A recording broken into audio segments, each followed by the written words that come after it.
The following program contains material which some viewers may find objectionable. Viewer discretion is advised.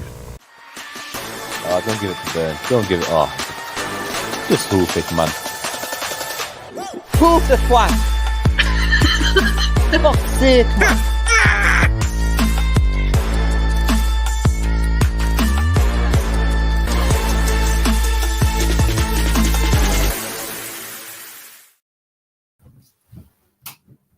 Hello. Out of sight there. Everyone. I was just lighting the room up a bit more. Hello and welcome to Hoof the Twat. How's everyone doing? I'm here, DXK. To my right, Royston Vasey. Roy Gaviani reporting from Qatar. As he's known, the Cav Man. And what have you been up to, Roy? We're doing something a bit different today, aren't we?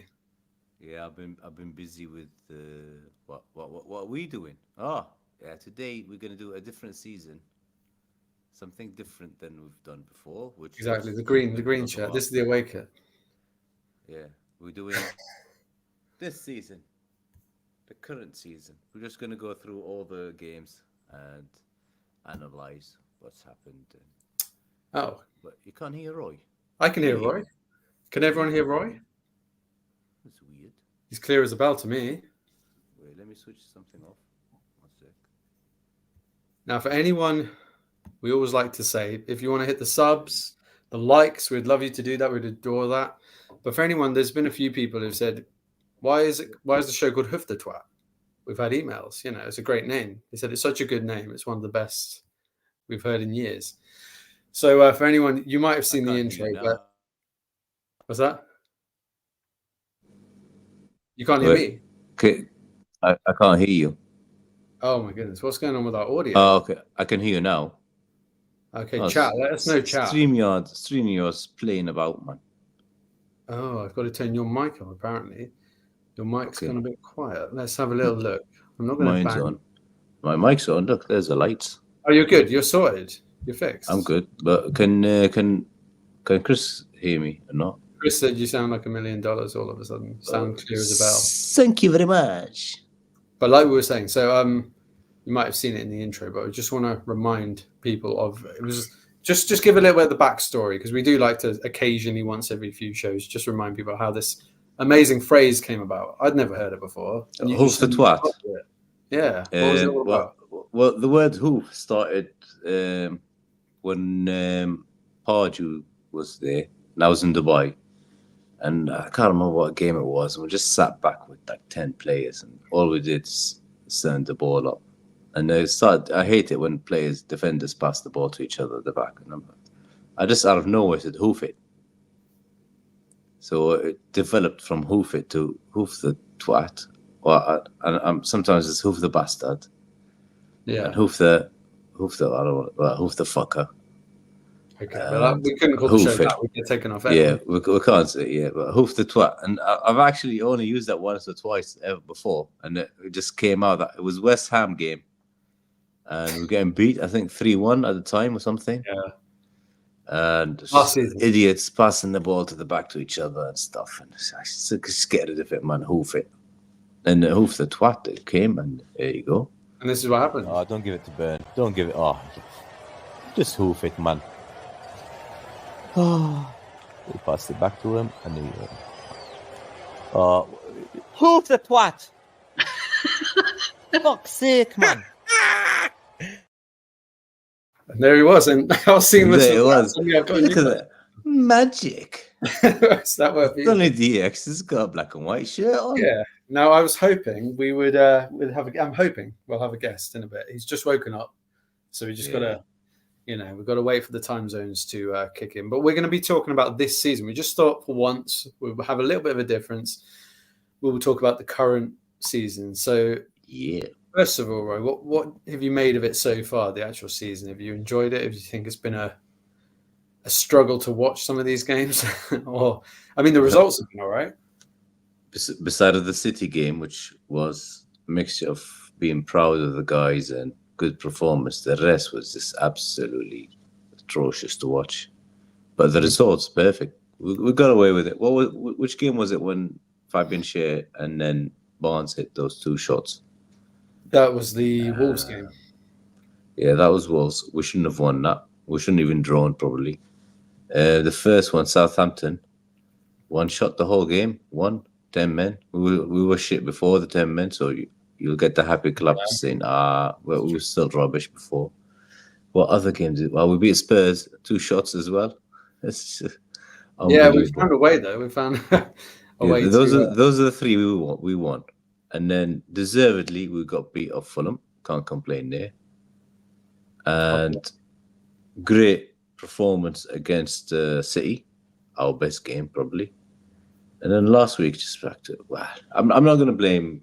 The football has improved, but the last week, we just couldn't finish it dinner, like Mighty Win says. Up front, stupid decisions in the final third, and a few players lack quality. It's obvious now, anyway. So hopefully, Isak's back, Callum Wilson gets back, but things will improve. And when you go. Yeah, the results here. If you looked at that, what would you have expected just at the start of the season? If we were playing well, what would you have hoped for out of those 7 games? Playing well, I would have said first 2 would have won. Yeah. And we beat Spurs, so we would have had 9. Wolves, or maybe let's say we draw with Spurs. We can't beat them, but we did. But maybe we would have had 12 points by then. Yeah. Fulham maybe a point. Get beat off City, and with Everton, for some reason we just can't seem to beat them anymore. So maybe we would have been on 15 points. About just tough, isn't it? Yeah, 14 or 15 points. So, I mean, if you look at the football and the points, it's good. 3 wins, 3 draws, 1 defeat. The next one is a must-win now because Brighton is the one above us. So, must-win. And then we've got Chelsea away. Are we playing them at home first in the Cup, or is it after? Yeah, we're playing them first, I think, in the Cup. Interesting. Which one would you rather win? Is that what you're going to ask me? Yeah, that's what I was going to ask. Which one I'd rather win? I would rather win the League Cup one. Cup, yeah, I think the Cup, because I think it's our best chance of silverware. The League Cup. Yeah, we've got to a final, and we should have definitely got to a semi-final, but probably a final last year. Trippier made a mistake, didn't he, against Chelsea in the 91st, 92nd minute, something like that. And so I think League Cup, if we can knock Chelsea out, who else has gone out? Have Aston Villa gone out? 1 or 2 teams have gone out, haven't they? No. There's a few out, a few teams out. But the big ones are the big 6 or 7 are there. They're in the mix. Yeah, but I think I would have to go for that. But if we could get a point at Chelsea, I mean, Chelsea's home form isn't as good as their away form. Drawn with Forest. Yeah. Drawn with Leicester, was it? Or something? No, Palace. They got beat off City, didn't they? They lost to City. Yeah, the home form's been hit and miss. So maybe we could sneak a point, or maybe 3. I think I'm starting to know why. When teams play against them away, so let's say Wolves or Palace or someone is playing away, the weaker teams don't sit back as much at home. So they open up a bit and attack, and Chelsea hit them. There's more space. But when teams go to Chelsea, you'll find 9 men behind the ball. So it's harder for them to score. So I'm hoping. We do have a special guest has joined the party. I'd like to also ask the chat, how many points do you think would be fair out of those games? I would have said I expect us to beat Southampton at home, Bournemouth away a point, Tottenham at home a point probably, that's 5, Wolves away a point, 6, Fulham away, it's a tough game, maybe sneak a win, 9, 10, Man City probably defeat 10, probably 10 or 12. So we're on course. We're on, yeah. I would have thought 14 would have been good. 14 would have been a dream. If we beat Everton, that would have been 14 and top 4. He is the main man. Greetings. A great man. I hope he's on the screen. Yes, that's worked. Thank goodness for that. He's here. Steve Makalele. How's it going, man? How have you been? Not too bad, bro. Not too bad. Just woke up like 10 minutes ago, but yeah, I'm here, bro. I'm here. Looking forward to doing the show with you guys. Thank you for inviting me. No, thank you for coming on. Welcome to Hoof the Twat. with the twats. Now you're far away from all the hurricane stuff, aren't you? Yeah. About 2,000 miles Oh, clear. Oh, okay. You're Yeah, probably safe. way clear. But yeah, it's crazy down there. Yeah, it's gone a bit. My someone I work with is actually for some reason decided to take a 2-week holiday in Orlando, so he's Oops. had to fill the bathtub up today just to avoid. So he's got some drinking water in case things go horribly wrong. So yeah, but yeah, we're talking about the current season. We're talking about 20. We usually do a specific season like 1995, 96, but we thought we'd once in a blue moon we'd do the current season, just have a little update on it. And Roy was saying, yeah, the results have been all right. They've been pretty good, but the performances have been shocking. So we just wondered, what do you think? Do you agree? Yeah, I mean, I just the style of football and more rather I like saying the identity rather than the style of football because the identity is more encapsulating of how the team actually acts. Are you more conservative? Do you know how hard do you tackle? Like, Diego Simeone, Atletico Madrid, they don't really have a style of play all the time because sometimes they like to play football, sometimes they don't. But what they always have is an identity. Simeone is always on the sideline doing crazy shit. His players are always fouling the hell out of the opposition. His players are always there's a certain level of intensity, and there's the intent. there's certain intangibles that the team always has. I feel like our team doesn't have an identity that we see consistently. What's something that we do consistently every game? Soak up pressure. No. Keep busting the ball back to Pope. Yeah, we do So that. maybe one or two things here and there, but like, do we go in hard on tackles? Pause. Like every single game? No. Some games we do. Man City game, we were a bit more aggressive and a bit more kind of up for it. Other games, like against Forest away, particularly, we weren't really. We're just. I don't know. I feel like our identity. Yeah, Murphy losing possession. That does. We lacked a bit of purpose, didn't we? We lacked a bit of purpose, but we did get over the line. But it was just a bit of a. It was a very difficult. It's been a very difficult kind of season to figure out. Like at the back end of last season, we were scraping victories here and there. Like moments of magic are getting us out of trouble. Harvey Barnes banging in 30-yarders and stuff like that. So, yeah, it's been a strange one, really. You've got some fans in the chat, Steve, Mighty Mac. Big up. Thumbs up. Greetings. Always a good sign. Yeah, so it's been an interesting week, hasn't it? And I'm just going to check that I've got the right slide here. Oh, maybe not that one. Well, okay, we could start with that one, I suppose. We're going to mix a bit of ITK stuff in with a bit of factual stuff.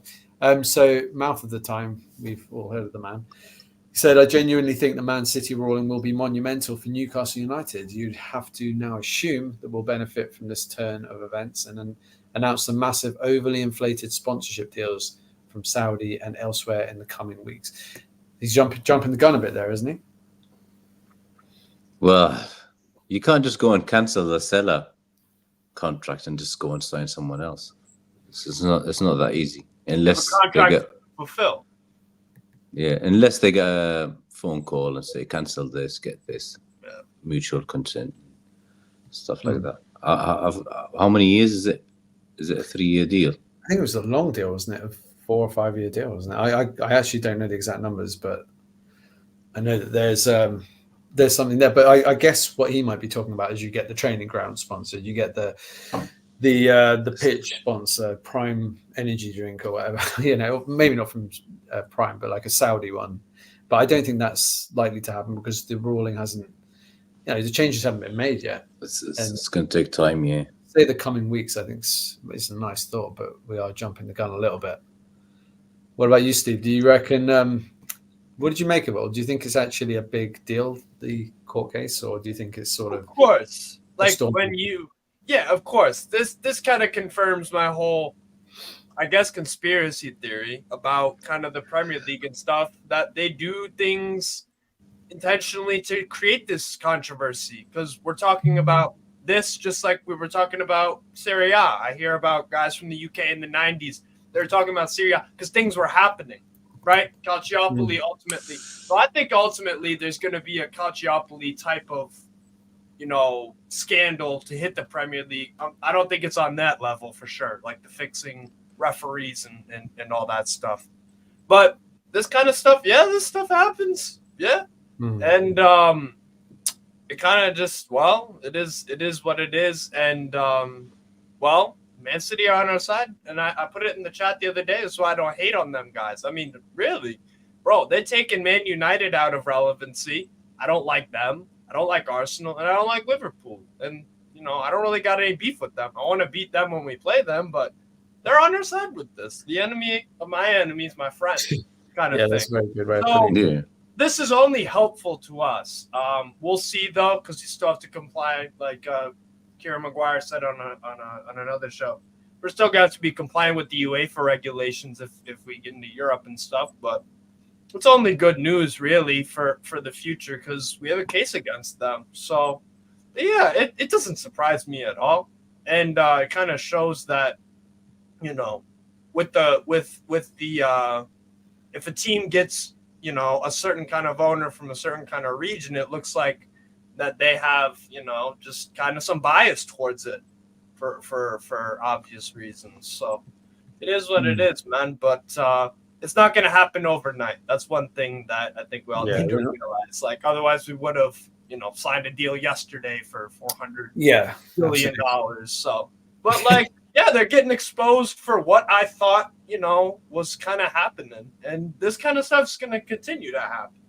So I think there's going to be some second document released soon. I was watching LB's stream. Okay. City fan. There's going to be a second document released soon. Maybe it has to do with us, or maybe it has to do more with them. But yeah, man, they're getting exposed for. This is what happens when you're at the top, because like I said, Serie A in the 90s was at the top. When you have all that money and that influence, then people, power corrupts, sort of thing. And surprise, it's happened here. Absolutely. It's not a surprise. So it's been some. It's all come out. We all kind of knew it anyway, but now to see it actually unfolding in such a transparent way is really unusual, isn't it? It's like so much stuff has happened behind the scenes that we've kind of we'd heard about all the cartel stuff, all the brakes being put on us, but it's some interesting stuff. So this was an interesting document. It was So on the 7th of October, 2021, Newcastle was acquired by an investment group led by the Saudi Arabian, PIF. So then 5 days later, blacked out name, blacked out something. Could it be Daniel Levy? Could it be, I don't know, Man United?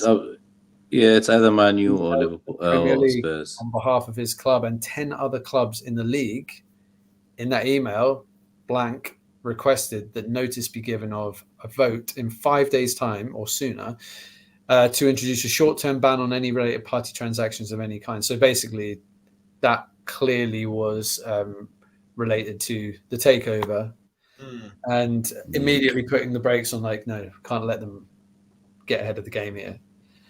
So that stuff like that coming up with, these sorts of things. And then this one here, this was from Man City's side of the argument. Among their arguments, City said the changes were down to fear-mongering after the takeover at Newcastle. They claimed the rules were specifically aimed at golf-owned clubs, citing an email from the one we just seen from one club on behalf of 11 in total. But the panel found that not to be the case, unusually. I didn't see that come in. But so there's a lot of we're right in the heart of this by the looks of it. We are in the shake-up. Oh, that's not the right one. And I can't find the other one. I had a third one. Oh, here we go. This was the other thing that I thought was interesting that came out of that. Yeah, that's the big one. Yeah, the loans, the interest-free loans from owners, and I was really surprised Brighton were that high. I didn't know Brighton were taking that kind of money. But that's why they had the window that they had previously. There's the summer. That's how they got Minte and Co. But wouldn't there be an irony if somehow it won't happen, of course, but retrospectively or whatever? But wouldn't it be funny if Brighton suddenly had a massive PSR issue and had to sell Minte back to us on the cheap? Yeah, but the only issue is, what was that money spent on? If that was spent on infrastructure and stuff, then it's not going to count on the PSR. Or if it's like stadium redevelopment or practice, Yeah. stuff that doesn't have to do with FFP. Yeah, so this could even Liverpool's on it. So with Liverpool, they'll pay that off in 1 year, no issue. Yeah, and Fulham snuck on there at 1 million. But if it's 10%, if they were made to put the 10% towards PSR, it could make a difference. But I don't think it. We remember we had about 120 Ashley's days. Oh, did we?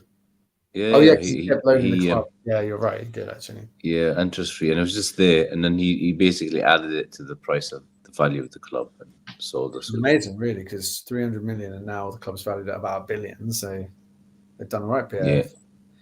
Yeah. The other interesting thing I've thought this week, there's been a few actually, quite a lot's happened, but we've had all of this stuff about the ground and about the stadium, possibly a new stadium being built on the same land.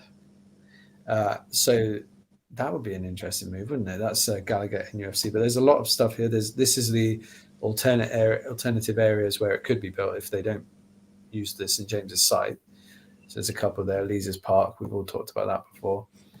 So it's interesting. What do you think of that, Roy? Do you think that it would be good to? What would be your attendance? What would be your kind of ceiling here? Because I know the Mighty Win's been quite vocal that he thinks 65,000 would be the max. Don't go higher because we'll never fill it up. You'll lose the atmosphere. Nah, we'll fill it up, but yeah, I'm not going to go crazy and say 80. It's too much. So, well, if you expand the stadium, go to 65 or I don't know. It'd be nice if it's 75, wouldn't it? If we make Champions League on a regular basis. basis. But if you build a new one from scratch, go big. So if you go a new one from scratch, go 80 or something. But if you're expanding the same one, just go 65 or 60, whatever it is. And then slowly, gradually increase the prices of the tickets, which a lot of fans are not going to be happy with. But we are spending really. Our ticket prices are really in the bottom 6 or 7 in the whole league. Even Fulham was almost double as ours. I think that's because it's in the south of London, isn't it, Fulham? Yeah, but at some point, let's say we go to Champions League every season and we're elite.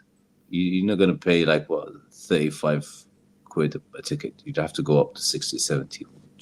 Arsenal, those fans pay, unfortunately. But I'm sure people will pay it because you're paying 700-800 quid a year to watch shit. We've done that for years. And suddenly you have to pay 1,000. You just have to pay 1,200 or something. And you can get all these deals and stuff, so you can pay it over four payments a year or 6 payments a year and stuff. So it's fine. People can afford it. It's no problem.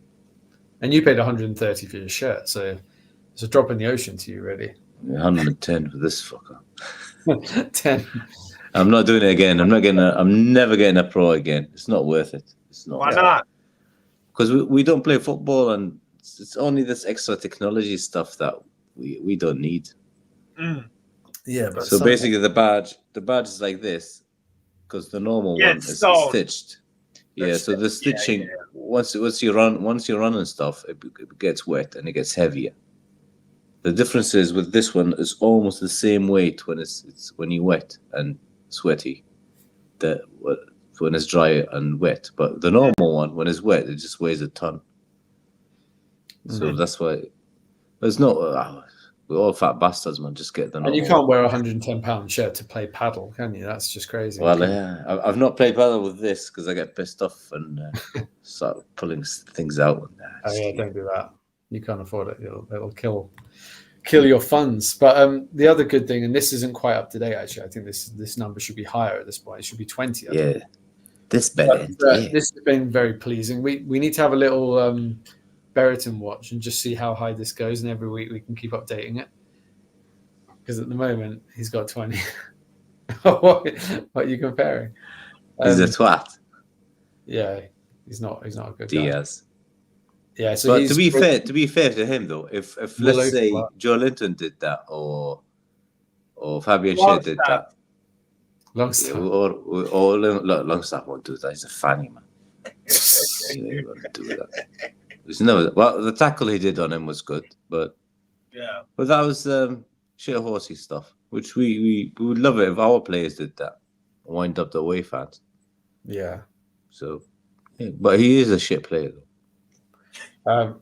Another thing from this season, just to cut into this.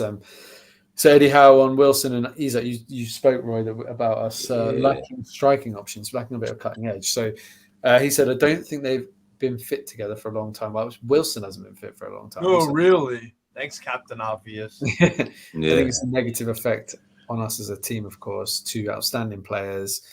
They need each other to help propel them to the best performances. But what I wanted to ask, really, both of you, is what do you do with Wilson? Because he's not really sellable at the moment. His contract runs out at the end of the season.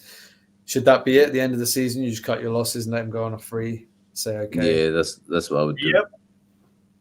And then who is there out there to replace him? I know Jonathan David's one. Yes. Player that's been linked. That's exactly who I would get.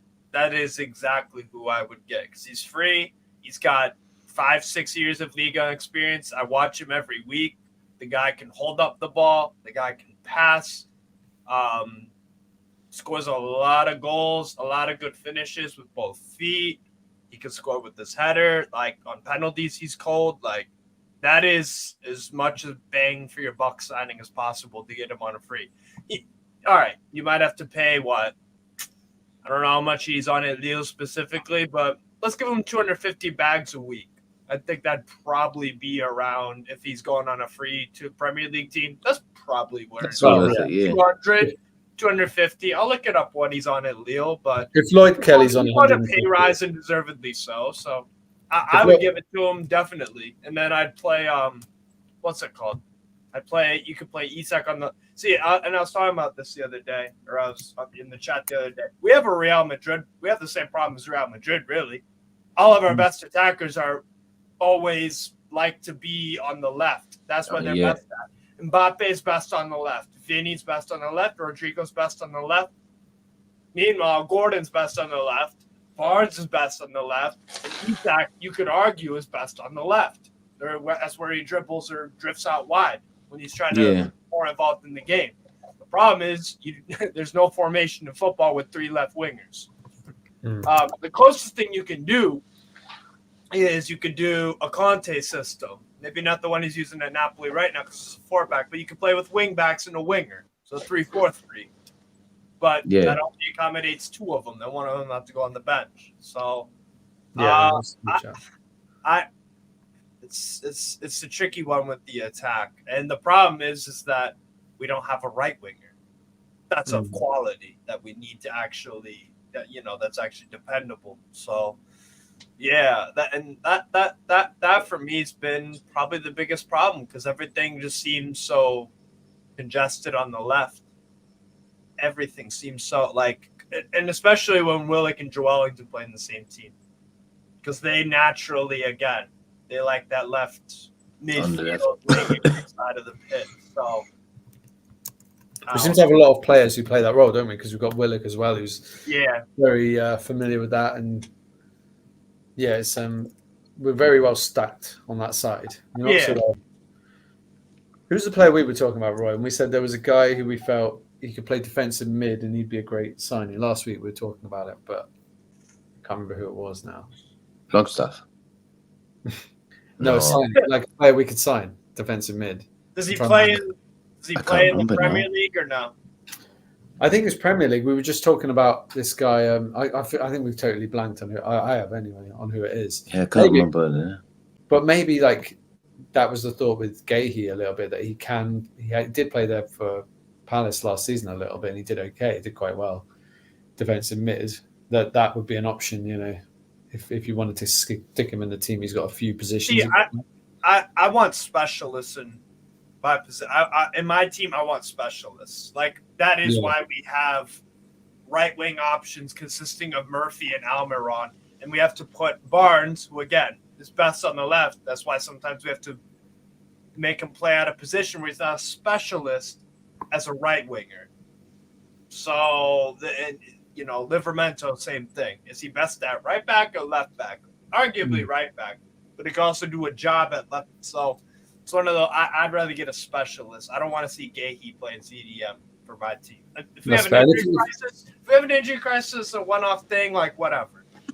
If you're paying 65, 70 million, I suppose it makes sense to, Yeah, play him in his best position, really. Although he hasn't been great for Palace this season, has he? Was it? I think it was the other Everton number 6, wasn't it? We're talking about. I'm trying to remember now. Yeah, I think he might. Eric Bunham, Tim, the kid that they've been playing recently, Tim Eric Bunham.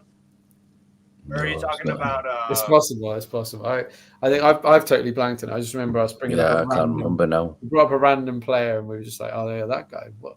And it was like, oh, yeah, maybe he'd be a good addition, but yeah, the name is totally gone. But it would be nice to have that sort of option. Yeah, we need a CDM, bro. We need a CDM. Who would you recommend? Is there a regen of Edgar Davids out there, or Patrick Vieira?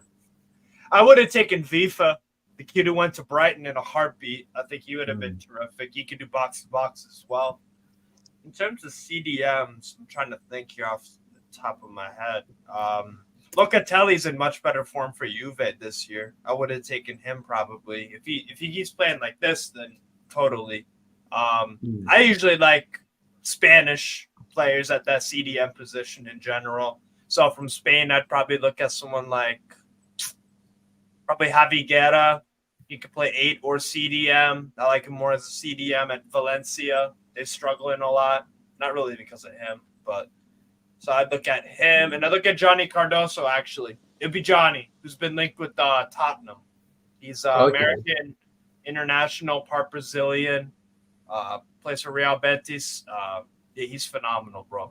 He's a really good player. So that'd probably be who I target. But I like my number 6s to be more. I like the ball winning ones, like the Paulinho. Yeah, Paulinho's obviously terrific. I'm pissed off that he's not really playing that much at Bayern, and Kimmich is playing there, who I don't think is a midfielder. maybe that gives us a window. Maybe we can get in there. Yeah. But I like my number 6s to be more ball playing, ball dominant, kind of deep line playmaker sort of thing. So I go with the Johnny Cardoso for me. So, Okay. I was going to ask you both about. So you mentioned Brighton. They've started the season quite well. They did have a little bit of a blip. They went off the boil a little bit. But looking at that table now, you've obviously got the top 3 who are kind of the best teams, I would say. And Chelsea are playing well. But how hard is it going to be now to get in the top 4? Because you've got Chelsea, Aston Villa are playing very well. Brighton have got a really good young team. I don't really rate Fulham. I think they'll drop off. But Tottenham and West Ham have not started that well, but they've got a good squad. And Man United obviously are better than what they're showing. So it's going to be hard. Even to get in the top half could be quite a challenge this season. It's not a bad... Yeah, but you know what's scary? We can lose next week or next game. Brighton they'll go on 15. Fulham, Spurs, Forest, and Brentford all win. We'll drop to 11th. Yeah. Unless they play each other. Or something. We could climb to 4th, so it's like we could go. If we win, we can go 15 points and 4th. It's early. And then we'll play Chelsea. Yeah, and that'll be a battle. Another 6 that's going to be hard. I think Brighton's. Yeah, we've got to. That's why a lot. Some people are saying, "Oh, we're happy with a point away." No, the point away is worth a lot when you're in the bottom half, but in the top half, you need 3 against the bottom teams. Yeah, against the bottom. So you need to win 20 games at least in the season. We could have given away a pen, and Pope made a pretty good save, and there were a couple of things. The guy blazed over, didn't he? But we had a penalty. We had opportunities. We couldn't take them, and this is. But it does remind me of the 22-23 season where we had a lot of games that we drew 0-0, and we if you think of Palace, and I think we played. Was the Palace game that disallowed goal the Willock one? Yeah. Oh my god. We drew twice with them that season 0-0, didn't we? Both games. Yeah. Willock's goal should have counted that one. Yeah, Willock's that was one of the weirdest. I was like, what the hell? Like, dude got shoved in. Oh my god. So maybe that's a sign that. But then that season we were playing really good football, so maybe it's not quite the same. But we were drawing a lot of games we should have won. We were hammering teams and getting 20 shots, and we couldn't score a goal. And this season, I don't know. It's been a bit different. We've played terrible football, and we have got results. We've got one of the highest conversion rates in the league. Yeah, but not from our strikers. Which is cool. Yeah. Our strikers but the rest of our stats are horrendous. Yeah. Yeah, I think we need to, obviously, if we're going to get this young guy, Osula, into the team, he needs to be fast-tracked a little bit. But is he ready? He's not really got any goal-scoring pedigree at all. So he looks the talent. He looks like he's got something about him. But is he... I mean, he's 1 or 2 years away, isn't he, from being ready for this standard Premier League? The last 50, I would have played him in the last 15 minutes. I would have brought him on, yeah. Because the football wouldn't have been worse. It was just nothing happening. Would have been no different. Yeah. At worst. Again, I like specialists in mind. Whether we rate Osula or don't rate Osula, he's a number 9. What did that team not have? A number 9. Could it have made the dynamic of the game a bit different? Yes. Did we even try? No, so we'll never know. See, like when the subs was strange because Murphy came off, and then I thought he should have brought Osula on and move Barnes to the right or move Gordon to the right. Don't know why Tonali was subbed off at 65 again or whatever it was. Then Tonali coming off, Longstaff coming on, that's like a white flag. And then Willock came on, didn't make sense, and didn't do much. Yeah. And we did the same anyway. Nothing changed. We were doing exactly the same, surrounding them outside the box, and then the final touch in the final third useless. Where we had like 40 odd touches. Yeah, nothing happened because there's no target man. So, yeah, again, Eddie, just trust your players and just play him. Nothing's happened. Then Miggy comes on to save us. He was actually much better than Murphy for a change. Yeah, actually. So if you look at the last 2 games, it should be Miggy starting, not Murphy. Yeah, but Murphy, though, he does seem to have that final end product that makes a bit of a difference sometimes compared to Miggy's, 6 assists in... Yeah, I think I'm starting to see little signs. If you got Isaac, then you're better off with Murphy on the right. If you got Gordon and there's no number 9 up front, then Miggy's probably better. And then you've got overall 3 runners up front. But it still feels shapeless, and at least the midfield is good. The midfield was good against Everton. Yeah. And defense was a bit relaxed most of the game. That's because Everton didn't do anything outside of die, really. Yeah, I mean, we were the better team, easy. Yeah. But just couldn't finish your dinner, like the mighty Win says. Yeah. It's his favourite saying these days. So I was going to ask you guys, we normally do, Steve, I don't know if you've seen it, but we normally have a show where, a part of the show where Roy takes on the chat, kind of, in a quiz, a Newcastle United related quiz to see. So we do it together then. We'll do it together, this one.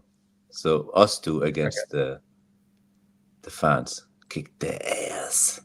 It should be easy because it's this season. We have to find one about the current season, so hopefully you'll be on the ball with this. This is the squad for this season, so we've got 10 minutes, but hopefully with your combined knowledge, we'll finish it easy. So there. Do you want to have a go? Do you fancy it? Yeah, let's do it. 10 minutes is good. And chat if you want to We'll probably finish it in 4 minutes or less. Wow, that's a big shout though, because are those the shirt numbers? Last season, and you got stuck with. We got Lascelles. We got stuck with Lascelles at the end. Lascelles, yeah, he didn't quite get there. But okay, so let's go. Eddie Howe. Okay, you're doing it in reverse. The manager. Okay, she'll start from 1. Dubravka. Okay, I'll do 1. Steve, you do 1. Joao Enter. Oh, that's good. Trippier. Vlachodimos. Oh my god, thanks for that. My favourite one, that one. How do you even spell that? Flacco. VLACHODIMOS. Oh, there you go. There you go. Odysseus Vlachodimos. Number 4 Botman. I'll just go with my OCD. Osula, sorry, I didn't even say it. Yeah, 18. Number 5, Shea. Number 5, Share. Kraft. Roy's doing these in order. I think it's like that, isn't it? Craft. Oh my god. No. Krafth. FTH, yeah. Oh, FTH, yes, of course. God, my Spurs. Lascelles 6. Yeah. Livramento. 20. Is he 20? 22? 21. 21. 8, Tonali. Tonali. You've got to call the number first, Steve, from now on. Oh, okay. To make it harder. All right. 67 Miley. Yeah, that's a good shout. Number 9, Wilson. Yes. I'll let Steve do it backwards. 39 Guimaraes. Yeah. Gordon 10. God, how do you remember all these numbers? It's crazy. 37's tricky, though. Oh, Isak. But Irish. There is a little clue that says Irish. 14 Isak. 14 Isaac. Yeah. 11 is Barnes. Oh my god. You almost completely. I think I know who 37 is. I think I do too. Yeah, go for it. Is that Murphy? Yeah, I would have thought Murphy. There's 2 Murphys. Oh, 2 Murphys. Hey. Double points. Okay. Did you know? 24. I know who 24 is. He's one of my favorite players. Oh lord. He's got the best smile. Yeah, 24 on the Almiron. yeah, he's got the best smile. My favorite player is number 20. But, Okay. Well, no, Lewis Hall. Yeah. yeah, Hall's 20. Who's the other keeper? Pope. What number's Nick Pope? Pope. I think 22. Pope is 22 Is is it Pope. 22? Yeah. Is Yeah, it? Pope's Yeah. 22. Yeah. Good shout. So 13 is English. Ooh. 13. I think all of them are English. now. All the ones left. Okay. 36 is Twat. Who's that? Oh, Longstaff. Yeah, you're right. Yeah.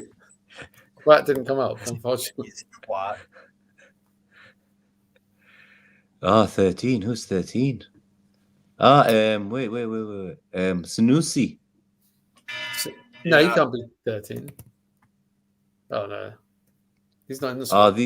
That's the okay. That's the 25-man squad then. So he's part of the 21.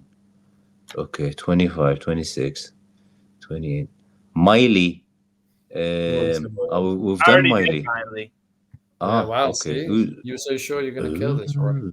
Kelly. Kelly, what? Any idea? 25? I think Kelly's 25. 25. Yeah. 25. It's Lascelles 26. He's number 6. No, Lascelles is 6. Oh, we already did Lascelles. Oh my god. Okay. 13. Oh 13. wait, 33. He's from Blythe. Denver, Oh yeah. yeah, Yeah. of course. There you go. Yeah. That's a good one. Okay, we've got 4 left. Now I guess. Hey, we got 5 minutes, so we can. All right. Well, it's got to be Matt Target, isn't it? One of these. Target is. I think Target is number 13. Yeah. Yeah. that's I'm not sure. Yeah. Okay. Okay, Unlucky so we've as got well. 26, 28, 29. Ooh. Yeah. So who could it be? Midfield. See, Willock if is it- 28. Yeah. Willock. Willock. Yeah, Willock, yeah. Willock 28. Okay, 2 Oh, left. Centre back. Maybe. Mhm. Trippier. What about Trippier? He's 26, isn't he? No, 2. We've done Trippier. Oh, 2. Yeah, He's of number course. 2. God, I yeah. forgot about Trips. Yeah. No, he's right. So who's so I'm trying to go by position. Have we got what's the keeper called? The old one. He's Gillespie. 70 years old. Right. Gillespie. Gillespie. Has he got? Gillespie and the other one. That's it. Is the 2 other the other 29. keeper is And yeah, the big boy, Ruddy. Roddy. Oops, why did I write that? Ruddy. Ruddy. Yeah. There Yeah, you I've got go. RYDXP, but I was 4 minutes and 42 seconds to go. 442. Not bad, not bad. Yeah. You've done well. Did yourself That proud. was a lesson for missing Lascelles before. I wonder if any of the chat got on the case. Let's have a quick look because we've got 63 comments that I haven't looked at, and I feel like I should hit the comments quickly so we can see if there's any. Steve What? trying to do a 94, 95 season. That's when it gets shit. It says so. We'll start with Niall Powell here. So see if you guys agree with this stuff. He says we have 5 or 6 hard games in a row. If we hardly get any points, Eddie could be in trouble. Probably. Well, at least not the results. At least the football was a bit like last year, especially in that period when we played Arsenal away and Chelsea away and stuff. And we're getting battered. So if we play good and lose the odd 2-1s and 1-0, then I think it should be fine. But not get battered. Our goal difference is only 1, by the way. Someone agrees with you, Steve, here. If we get Champions League, it's Niall again. If we get Champions League, we should go in for Sesko, Jonathan, David. Oh, no, sorry, he doesn't agree with you. Sesko, Jonathan, David, no way. I like Sesko, but that guy he still needs some development, and I think he's a top talent. Yeah, no, definitely, because his height, yeah, he's astonishingly quick. Just needs to work on being more consistent with his finishing, but he's got a good partnership right now at Leipzig with Openda, and he's at the perfect development spot with Red Bull Leipzig. So I'd go for a date. I think he's just more polished. But what about mad talent? What about this from Stephen Harker? He says he'd rather go for Craig David than Jonathan David. Craig David. Have you heard that new Craig David song? It's one of the worst things I've ever heard. He's got the whole world in his hands. His first album was great. He found God and he went then, I don't know if you guys. I think it was the year 2000, and he had the album with Took her for lots a of drink hits on it. Tuesday. No. Yeah, but guess what? When the British Music Awards happened, the Brit Awards, Robbie Williams won everything, and I was gutted because I thought he should get at least one of them. And then his second album was shit, and then third album worse, and then it just went downhill. But his first one is a proper classic. Craig David. He had that one. And he was on Bo Selecta. Yeah, he got. He said that absolutely ruined it for him. Like he was like, "Oh my god, he couldn't walk down the street without people mentioning Bo Selecta," kind of thing. Yeah, it was funny. Bo Selecta was like this English show where it was. They had these weird. This guy Avid Merian, I think I don't know what his real name is actually, but he had like these weird face masks, and then he would play these characters, and that was supposed to be Craig. Yeah, that's Craig David. So and he's got a Michael Jackson one without surgeries. So that when you look back at it, it was actually quite cringy, but it was funny. It was funny. It was funny funny as well. What about so? Have you heard the link to Sane, Steve? Have you heard about this one, Leroy Sane?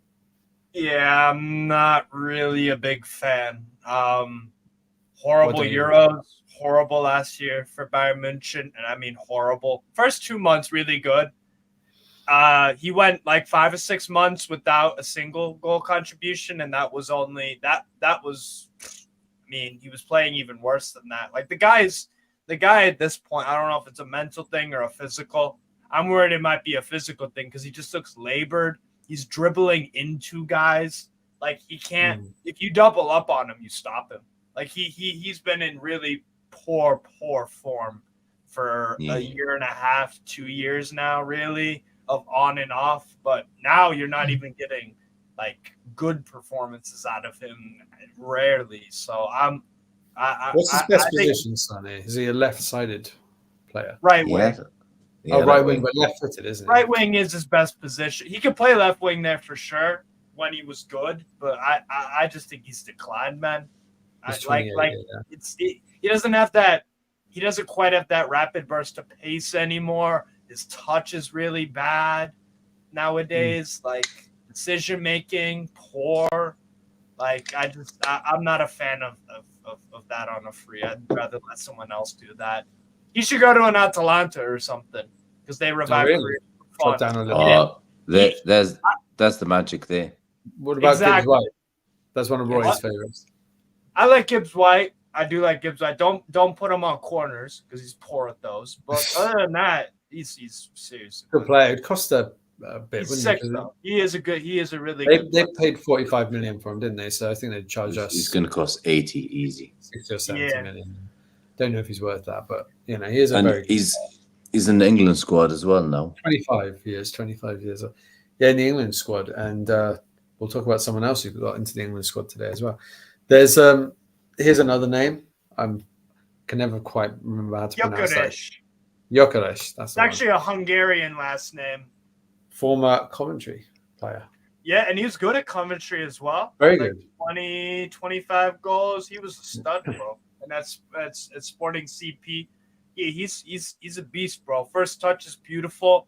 He does this little spin and turn thing. He, beats a man immediately. Always makes the smart pass in the final third. Plays in him and what's his name? Him and Daniel Braganza have a great chemistry. They're always on the same page with each other. Pedro Gonçalves, another really, really nice, technically sound midfielder. He's got good partnership with him. And Katamo on the right, Jenny Katamo, that right winger they have. He's also really good. So he links up well with everyone. As much as he scores goals, he also, again, is solid team player. I like his mental attributes. Yeah, I would go for Gyökeres, definitely. Would we need to change the formation to accommodate him and Isak in the same side, or could he play wide, Definitely. or could Isak play wide? Definitely, I would play like a. I play a 3-4-3. What they do at Sporting, I'd have wing backs. I'd do a back three, and then two in midfield. Now that would be a problem possibly because obviously we all want to see Tonali, J7, and Bruno on the pitch at the same time. You could do something where J7 is maybe more of a squad player, or you rotate him and what's it called? You could rotate him in with what's it called? Tonali. If you want to, let's say we appointed Almarim. That's what he would do. Would do. He would rotate. So that's what I think he'd do at least. But yeah, I would definitely. Could he play 4-3-3? I don't see why not.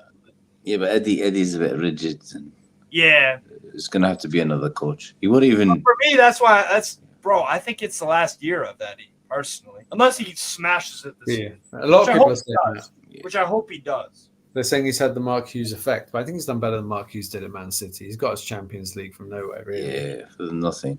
Fair play to him, but this summer was a disappointment. Obviously, not his fault really, but well, maybe a bit his fault. One of the players linked this summer, obviously, the big one was Gahey, but yes, Mbeumo, 100%. If we got those two, if we pulled out Mbeumo and Gahey, would that be it? Would that be the squads ready to rumble? No. That's what to finish top four. Still not good enough. Yeah. What else do you need to add then to that? Because another striker. Backup striker. Yeah, a striker who actually gets a game. But Mbeumo can play through the middle, so you could have him as the backup striker, unless you get rid of. But that's Wilson. That's more of in a front two. Oh, yeah, but then you lose your right winger. And Tony. Oh, and then you lose your right winger. Yeah, that's a good argument. And then you have to see Miggy again, or get Mitrovic back. Maybe Mitrovic is having his time of his life. In 9 goals in 6 games in Saudi so far this season. We've got some good comments here. So this email City used has exposed how corrupt the Premier League and its members are. Can't believe MSM is ignoring it. Who's MSM? Mainstream media. Oh yeah. I didn't know that either. We get nothing. We get nothing, man. The Presidente. What about Chiesa? So Noah Powell says it's not even Christmas and Chiesa injured already. So what is it? A bad injury? Is it? I'm glad we didn't sign him. He's so injury. There's a reason why a player like that goes for £12 million at 28 years old. Is I don't think he's 28. I actually think he's like 26. I think it's like 24 or 5. 26. No, he's not 24. No, maybe he's 27. He is 26. Just turned 26 as well. Okay. It's about to turn 27 in 20 days. So why would Juve let him go on the cheap? He's a squad player at best now. But he would have been a useful player for us if he could stay fit. But yes, that's the thing, isn't it? So someone that age and not used to the Premier League. Well, I'm trying to think. At first, we were signing players of that age, weren't we? But we had to. We needed experience like Chris Wood and Dan Burn and the like. But now we have been looking. Now we have Vlachodimos for the future, yeah, that was very sad for me. and Roddy for the far future. Yeah, for the coaching future. No, we did talk last week about we found the Athletic article, and it said that Newcastle had expected Elanga to come in the trade. That had been the kind of what they were talking with Forest about. And then on the 30th of June, Forest said, no, we'll let you have the keeper. That's it. So then the hands were tied and they had to bring in a keeper they didn't want. A bit of a bad one for Vlachodimos. He's got no chance of really. He's got his records or clean sheets for us. Yeah. And Greece. Yeah. And again, and for Greece, one shot on target in 2 games, and he's kept 2 clean sheets. So here's a theory from Tangy Vivid, who I haven't actually seen in the chat before. But it's so important we beat Brighton, so we get momentum for Chelsea. That's probably the biggest. So far, we failed to win any of our big games, which were Fulham and Everton. Those were the 2 big ones, because Fulham would have took us top of the league. We lost, and Everton would have took us top 4, and we drew. This one now is 6 points, because you don't want. I don't know where Roy went. Roy's just dropped out. Oh, I can hear he's come back. He's in the chat again. He's right in his flow there. Let's get him back on the stage. Roy, you dropped out. You were flowing. Yeah? You were flying. I didn't press anything.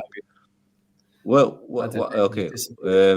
I was saying. You're saying about the Brighton fixture. Yeah. So, okay. So we need. It's a must-win, because 3 points. If we lose that game, they'll go 3 points ahead, and we'll go miles behind. What about this man? Do you think he's going to have an impact? Minty. Yeah. I don't know. Kelly would have.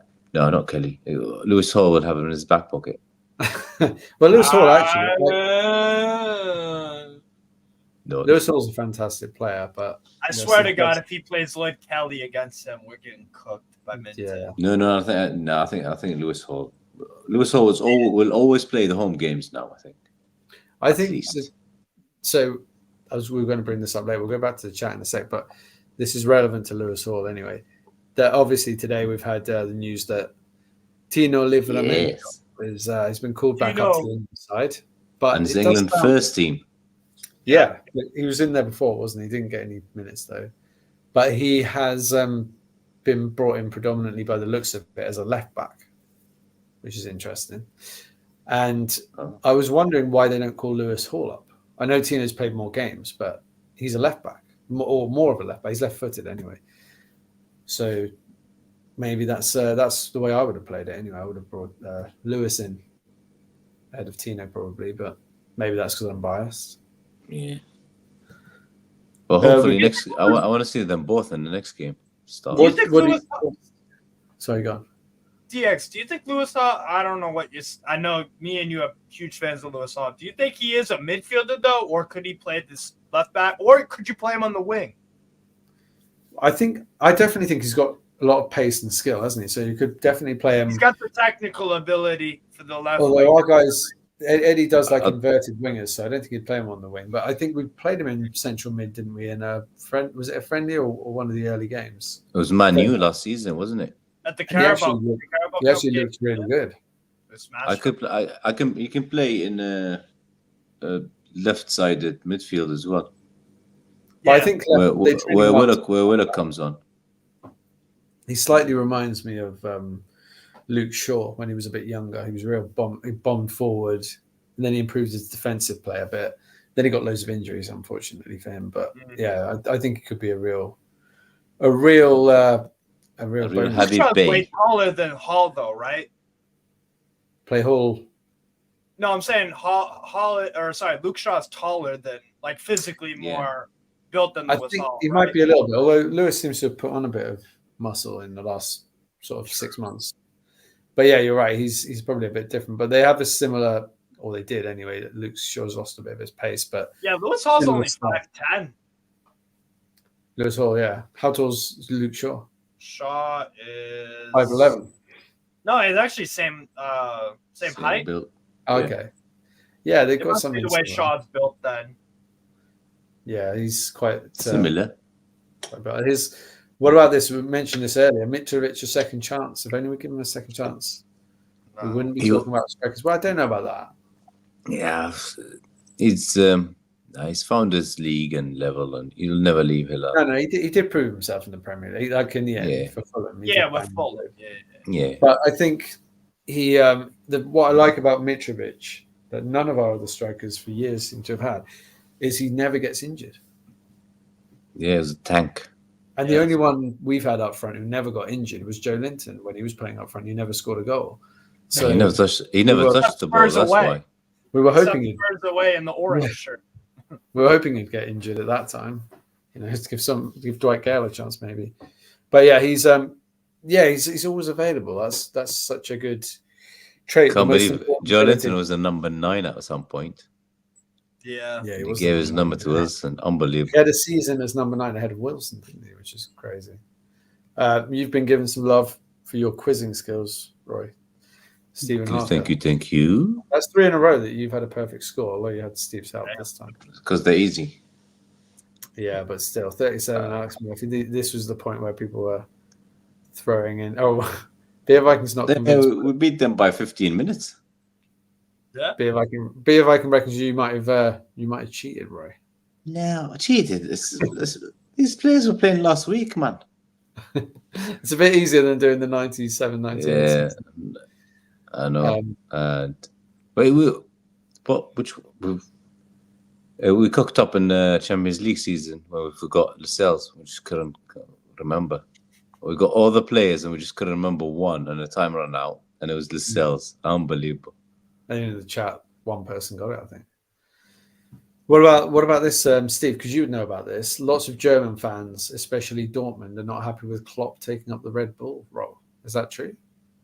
Yeah, because obviously Red Bull Leipzig, German fans don't really like them because of the 50+1 loophole that they found. I mean, they could hold that. That's all I gotta say. They could hold that. I mean, Klopp can do what he wants. Like, it is what it is, bro. Like, technically, he gonna be helping Leeds United, so he's an up in my eyes. But it is what it is, man. He wanted it. He was lacking energy at Liverpool, and he goes to fucking Red Bull. I mean, it's what we do when we're tired, man. It is what it is. Yeah. It's a good A lot role. of people were linking with. It's a good role for him. Red Bull's one of our new sponsors as well. So get all the people doing links now. Ooh. ITK in the house. Yeah, so I'll stick to Lipton. David Heath says, I've never seen Sane look happy even when scoring. Yeah, Bayern. He's always been unsettled. Is the word I'd say this time at Bayern. He's just always been unsettled. So a lot of people are not fans of Jonathan David. We've got Beer Viking saying he's Farmers League, and then he's not even Farmers League. But I don't know. I've not really seen him play, so I can't really. That's what it is. I've watched the guy for about 6 years now. When he plays for Canada, Yeah. I'm usually watching their games. So I don't know. I've watched him a lot. I like what I see. Scoring a game-winning penalty against Real Madrid. It's not the only highlight of his career. So, he'll bag some goals in the UCL this year. They've got some big games, Lille. So I'm sure he'll do well. But yeah, actually, another player that I'd love for the right wing is this Kosovan winger on the right, Edin Žegrova. He's phenomenal, bro. He's a lanky, skinny guy. Very good first touch. He can play make. He can shoot. He can pass really well. I think he's phenomenal. So look out for Žegrova this summer to go to a Premier League team. He said he's a Barca fan too. So I might go there. But Žegrova would be someone I'd love Newcastle to sign. Absolutely love. Okay, well, you seem to be. It's a shame you're not scouting for the We'll just hope Eddie and Andy don't interfere with Paul Mitchell's work and scouting. Otherwise, we're going to buy who's Bournemouth's right winger. Oh God, yes. Semenyo. Semenyo, Antoine yeah, I would Semenyo. take I him. like okay, him. yeah. I do like him. Yeah, I do like him. Guess the right one. Guess the right Bournemouth. Okay, that'll work. We'll take him. Yeah. We've got some breaking news. Mason actually tipped us off to this in the chat. Mason's always the first to get the stories, as we know. He's right on it. Maybe he's an ITK. Well, maybe, but this is a bit of a sad one. Yeah. Ex-Premier League star, I hadn't seen this, George Baldock, found dead, aged 31, in swimming pool at his home. Former Sheffield United player found dead at the age of 31 in a swimming pool at his home in Greece. Over 200 Premier League, over 200 appearances for Sheffield United, key part of their promotions. I mean, that's a shock, isn't it? It's sad, bro. Yeah, Harry Maguire's led the tributes. So I hadn't heard about that. Was that? Have we just not seen that? Is that recent news? It looks like it was only reported 10 minutes ago, 12 minutes ago. So that's wicked sad. Yeah, R.I.P. to him and his family. That's 31 years old, man. Yeah, that's horrible.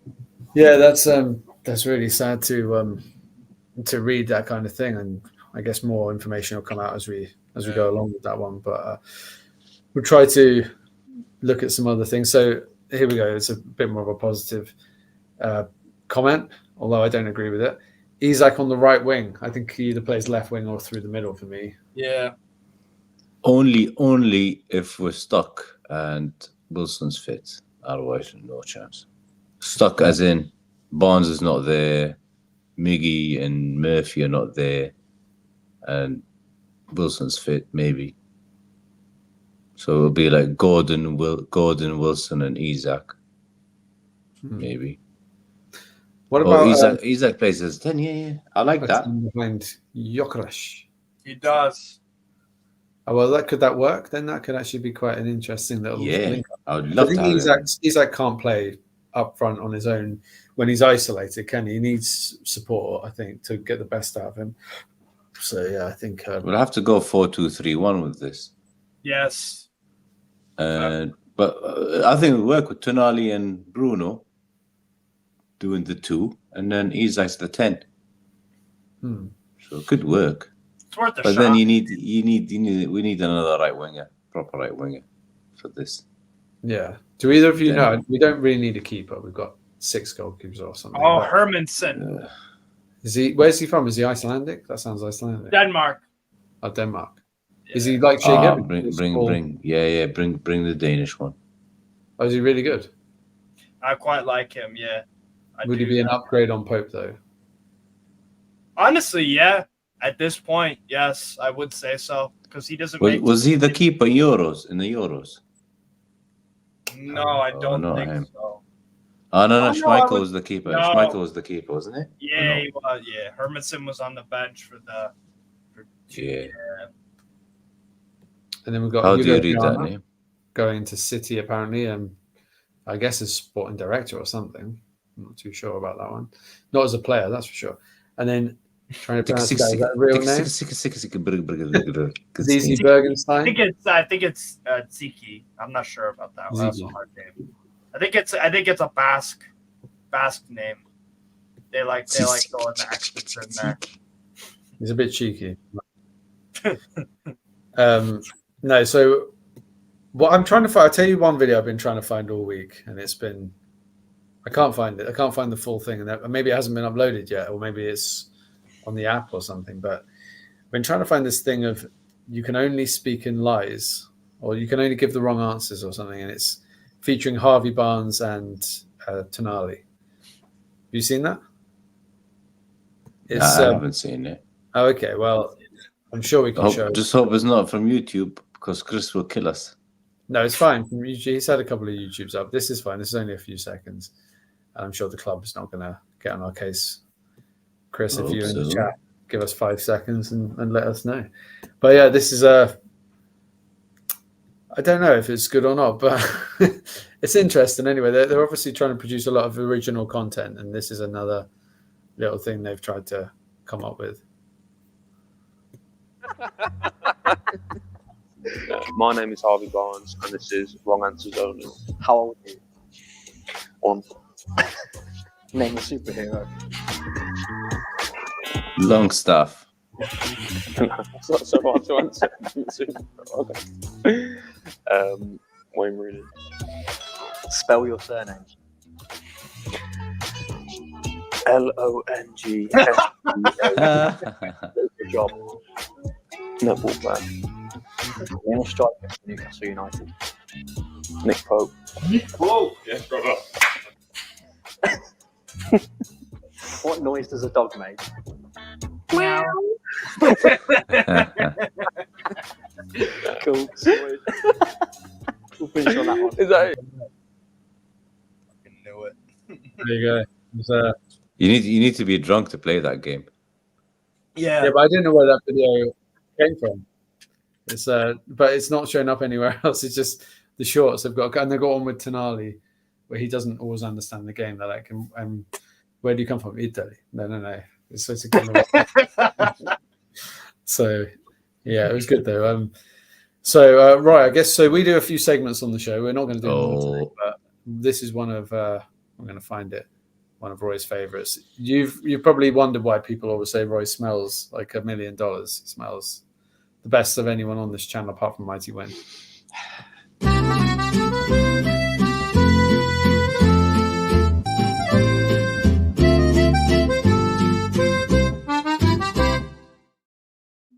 And this is why. Oh, you've changed shirts. That was quick. Yeah. I just had a jacket on.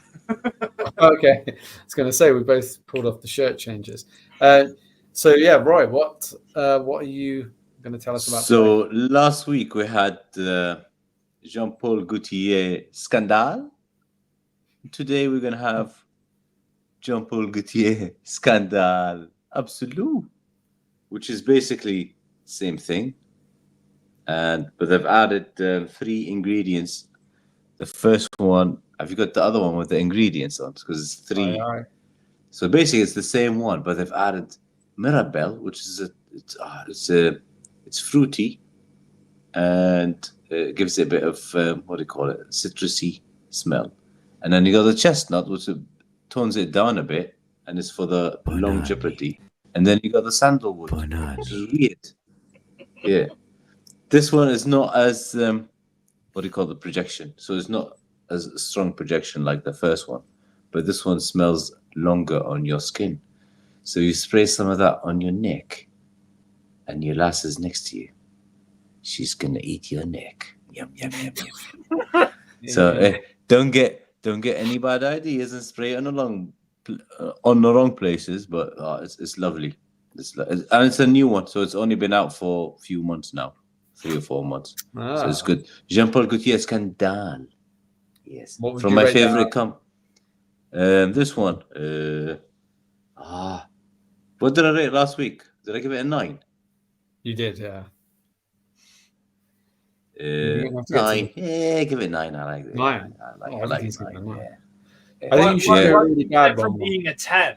That's my question. Yeah. 10. I only gave 2 different ones, didn't I? I gave the Le Male Le Parfum 10, and I gave, what was the other gold one? I can't remember. What was the gold one?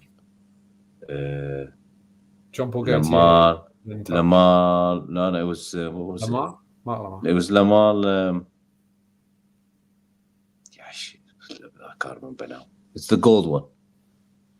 My memory's not working. So yeah, Alexia, yeah, that's the one. Le Male Alexia. That's from last year. So it is good. It's a bit feminine-ish. So get your lass to buy you one of those, and you'll never. Amrit, where's Amrit? If Amrit, are you watching? That's the one. Where are you, Amrit? Amrit. Yeah, Amrit. Not in the comments. It's never in the comments. It's Amrit. Yeah, I'm a bit OCD now, and 90% of my stuff is Jean-Paul Gaultier, and my wife's gonna kill me because I just got 2 came in the post today. Oh, she's gonna kill us, man. God, you run that. But I'm only doing all these shirts and perfumes. Yeah, well, she with the football shirt, she's like, "What's the difference between this year's shirt and last year's shirt?" I'm like, "Well, the black stripe's a bit thinner this year. And last year, the badge looks different here, and it's up, and New the sponsors." sponsor. New kits. Yeah, and she's like, how come you've got about 30 black and white shirts? God. Anyway, women, they They'll don't never know understand. Yeah, they'll never Appreciate understand. the love. And I haven't bought the away ones yet this season. So I might do it when she travels or something and hide them and chuck them with other stuff, and she's never going to notice. She'll never notice. But she will notice if you're walking in with a bag. So don't do it. Yeah, you got to be careful. Struggles in life. We did one week. We did get Mighty Win to review some aftershave, but because he put a song in the background, we couldn't use it again. But it was quite a good one, wasn't it? We'll have to get him to do another one. He had a bit of a crack at you. Says, bloody hell. Shit. You bought one of your recommendations. He loves it though. Yeah, he does love it now. He agreed to love it. Pakaraban, 1 million. Oh, Mighty Win.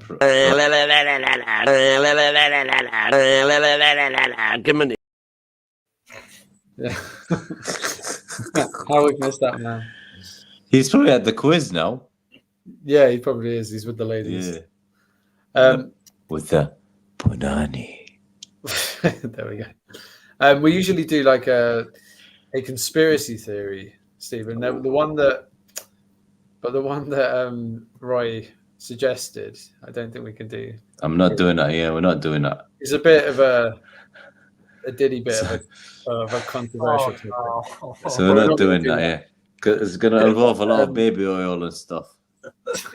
So I thought I'd just leave it. And remember, we did Michael Jackson before, so yeah.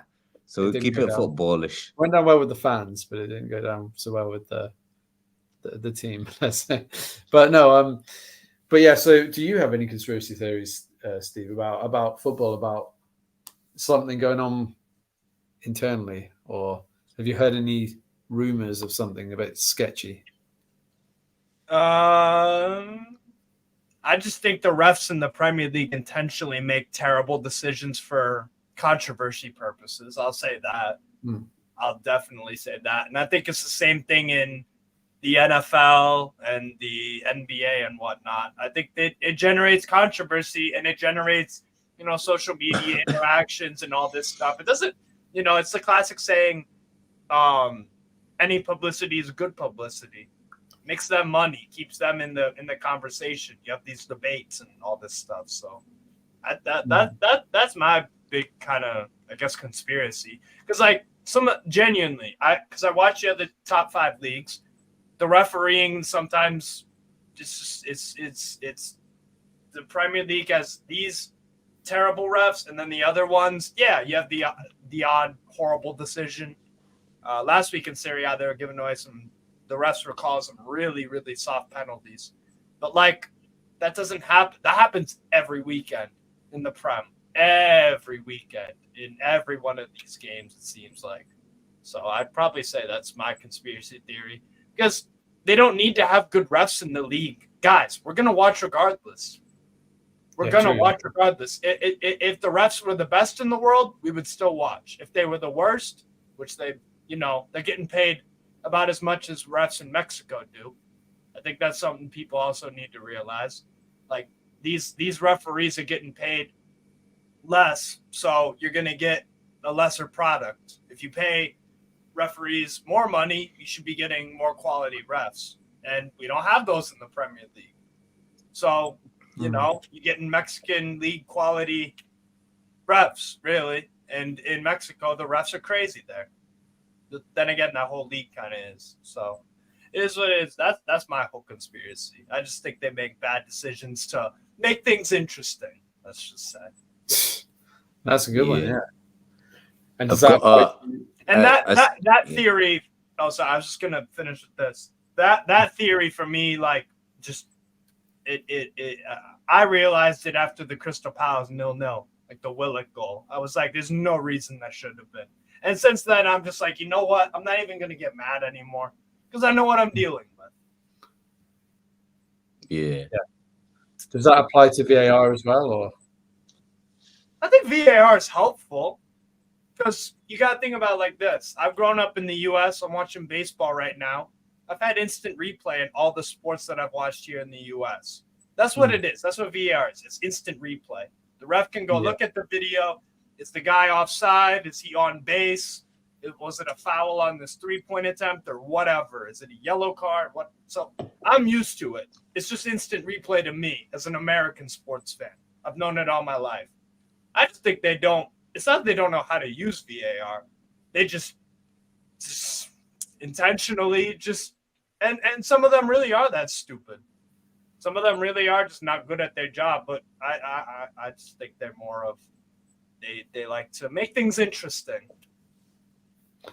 Yeah, I think you might have an interesting point there. You could be on the ball with that. Yeah, the refs do come up with something, and you think they're being paid to do this. They should be able to get these decisions right. Some of them are shocking. Right. And then when you hear it's for every team. It's for every team. I've seen horrible calls for every team. It's not just against one or two teams get away with it a little bit more. Sure, that might just be or whatever. Yeah, we should maybe finish off just talking about the. I've sent you something. It's the VR footage of our Everton's. That's a good one. Everton's. You can play that because it's not from YouTube. I think it's the audio, isn't it? It's audio and a bit of audio and music. Okay, yeah. Wait, let me get that. That's a good one. It's good. Actually, when you see it again and again, you realize the referee got it spot on. Someone might say Royston at the back post with this one. They'll have an extra clip for us.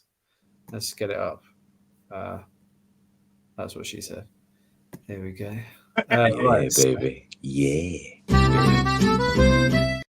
No, that wasn't the right clip. No, I was actually trying to get Derek's thing on. I've got to wait for this video to process, though.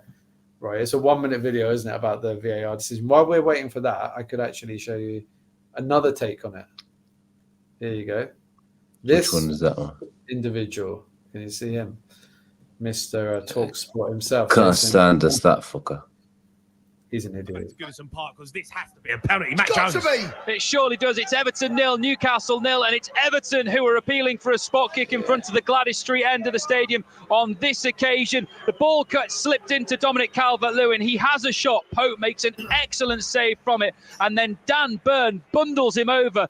The referee is not going to give it, though. He's not even going to go over to VAR. He's just given an explanation to Calvert-Lewin as to why it hasn't been given. But Calvert-Lewin clearly gets absolutely wiped out as he's about to take the rebound by Burn. I mean, how that's not been given. We've already seen one given to Newcastle where Sonali was bundled over. He's not even been sent over to VAR to have a look at it. It's a stone wall, man. Everton 0, Newcastle 0. But yeah, as you say, I think it's an absolute stonewaller, and so do the Everton fans who are booing around me. That is a disgrace. A disgrace of a decision. Okay, these two numpties should watch the footage and then at least apologize for being assholes or twats, man. But this is the actual footage. Because when you see the footage, because I thought it was a penalty. Steve, if you watched the Asian Cup final, Qatar got 3 penalties. Yes. And Akram Afif did the same one and he got it. And if Qatar wasn't playing at home, no way that was a penalty. Yeah. So he got that. And Qatar ended up getting 3 penalties in the final and won 3-0. Scored all 3 of them as well, yeah. Yeah. Disaster. But so that was not a penalty. And they got it spot on. So the conspiracy theory about us being hated by VR and stuff, because they could have easily given that. They could have easily given that and then don't complain, because Gordon did that last year against Palace, I think, wasn't it? Or was it Wolves? Didn't we get West a Ham penalty decision versus Wolves? It was the West Ham. It was the Hoof the Twat match. Oh, that one. Yeah. It was Hoof the Twat match. Yeah. Which one did was the same thing? Who was it? It was Gordon who did it to one of the defenders. Oh, okay. So yeah, you're right. No, you are right. Was it West Ham? I think it was, because we were getting beat 3-1, and then Shaw did it a couple of times, and he got his leg in the way and got kicked. Yeah, but that game, I think didn't we get 2 penalties that day? What, West Ham? Both from West Gordon. Ham away after the Champions League game. What was the score in that game? I don't remember that now. 2-2, right? 2-2. Yeah, 2-2. You're right. Yeah, it was. No, Wolves was 2 penalties. I think it was Wolves. No, Wolves. Maybe it was Wolves. Yeah. And he put his foot in, and so that goes around, comes around. Doesn't matter. Exactly. Just play good football, keep trying, and get the points. But I think overall the season should be lucky to have put 12 points. Oh my god, yeah. Well, I think we could have easily been on 2 or 3 points, easy. Oh yeah, the way we played. There's been some interesting stuff doing the rounds as well about cash injection for the upcoming window, for the January transfer window, and it's been widely spread. The Athletic have said about it, and a couple of other things. I'm just going to get it on the screen for you to have a quick look. I think we can easily spend 100 now. PAF are apparently going to break the shackles. Here we go. It's ignore the woman at the top. She's hola. In the ignore the nutritionist. Stop buying these brands of olive oil, apparently. But yeah, so it's Newcastle ponder Mark Gahey decision as well. Oh my! And this is from the Guardian, is it? Oh, it's from Microsoft. I'm glad we didn't buy him. Newcastle will hold key strategic meetings over, which actually apparently we've done that today. There's been some meetings held, and Paul Mitchell is having a proper look into rejigging the whole way that we do our transfers and everything. So United still have 70 million untouched from the failed Mark Gahey deal in the summer. And while a return for the England international can't be ruled out, there will be extra funds on top of the money if Newcastle want to do business in January. Gahey's contract runs out in 2026. His representatives are keen for answers after it was felt that Steve Parish moved the goalposts last window. So maybe that's why he hasn't quite looked the same player this season. Denied him a dream move, apparently. The club's transfer committee, Mitchell and Howe, includes them, will report to PIF in the coming weeks with news on targets. Gahey's name will come up again during the discussions, but there are other centre-back options with targets in Spain, France and Italy all looked at. So then it goes on to talk about a deal for Vlachodimos and William Osula and all this kind of stuff. But yeah, so basically maybe the shackles are off. Maybe we'll be able to go out and spend some serious money. Who knows? It could be an interesting time. I think we will, won't we? We'll have to try and spend some money in January. And hopefully we're still within top 6 or something, not too far. Otherwise, if we're 15 points adrift or something, there's no point. Reboot and start next summer. Yeah. And who would be, to finish, who would be your 3 players if you could get them? And who do you think would be Eddie's 3? I think Eddie's 3 would be James Trafford, Mark Gahey, and Dominic Calvert-Lewin. But I wouldn't mind Calvert-Lewin. I was gonna say Leif Davis from Ipswich. Oh, the left. That would have been one of Eddie's 3. But he's a left back, isn't he? And I think Lewis Hall's probably more of a, maybe one of Eddie's. Yeah, maybe. I do think we need an actual left back because Lloyd Kelly is not a left back. No, that's true. So you think we need an actual left back because I don't want Target there. I don't want Dan Burn there. Lewis Hall is, Lewis Hall's good there. Livramento, and obviously Livramento can play there, and he's good when he plays left back. Him and Gordon have good chemistry, but keep him on the right.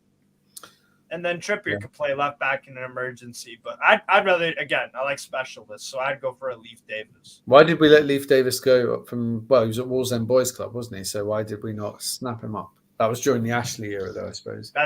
There's your answer. We've got a shit youth development system. Yeah. He is quite good. It still is, I think, until now. I haven't seen any improvements. The thing Even about the lad from City disappeared. Well, he's young enough to make the cut, hopefully, but make the grade. But Leif, what's his surname? Sorry, Leif Davis. Davis, that's the one. I was going to say Leif Cassidy. I was thinking of a wrestler. Leif Davis. Yeah, he is a real set piece specialist, and he gets loads of assists. Great crosser. Really good crosser. Yeah. Yeah, so he could be a useful addition, and I'm sure he would be like Dan Burn. He would crawl on his hands and knees to join the club. He'd love to come back home. Yeah. See, Royston's internet connection is gone. I'm back. Yeah, so that's one of your 3. Let's say players we think Eddie would realistically go for. So I've gone for Calvert-Lewin, Gahey, and who's the other one I went for? The other guy. whoever it was. James Garner. Oh no, Trafford. James Trafford. Trafford. Yeah. But you've gone for Leif Davis. That would be one of Eddie's 3. To be fair, I'd take him as well. I definitely would. What would be another Eddie Howe signing? Dwight McNeil. Really? Oh, I don't get the hype about Dwight McNeil. I know he's not a bad player, but No, I'm kind of joking with that one. I don't know. Just yeah, think of some decent. he's a work. Player. He's a work. What about Semenyo? Like Yeah, that's one of mine. Semenyo. Yeah, he'd be a good one. How old is he? 23, 22? He's young, isn't he? Something like that, yeah. The player I'd really like actually is he's a right winger who plays for Aston Villa. He's an excellent. No chance. No chance. Why not? Talking Leon Bailey? Yeah, it's going to cost 100 plus I do like million. Leon Bailey. I do like him. 100 Bailey's plus 27, million. though. That's the only thing. He is 27. Is he? Bailey? Usman Dembele? No, Yeah. Bailey. Oh, Bailey's like, he's like 26. Bailey's like 20. Is he? 27, yeah. I thought Bailey was like 21 or something. I thought he was younger. Leon Bailey was at Bayer Leverkusen for like 3-4 years. How did we not spot him? Right winger with so much talent? Because we were sleeping. We were sleeping giants. Yeah, still sleeping. I mean, he hasn't done much this season, to be fair, Bailey. No goals.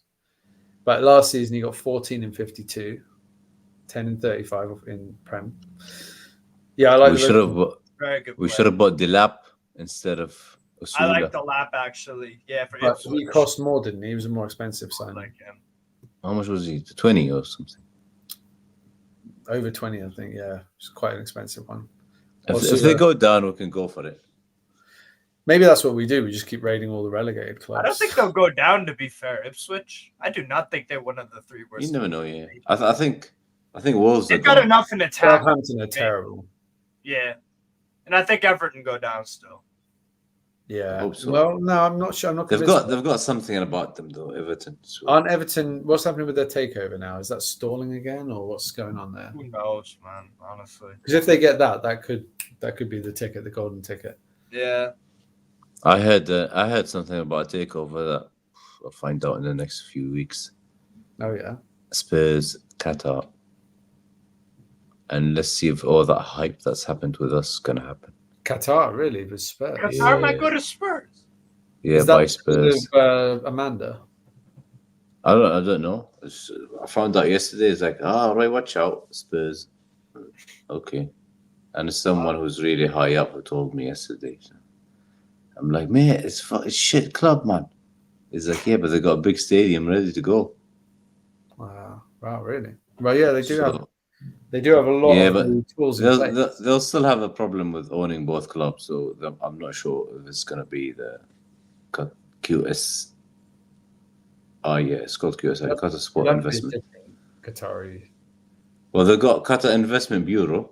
Yeah. So it's QIB, or they've got Qatar Sport Investment. So QSI.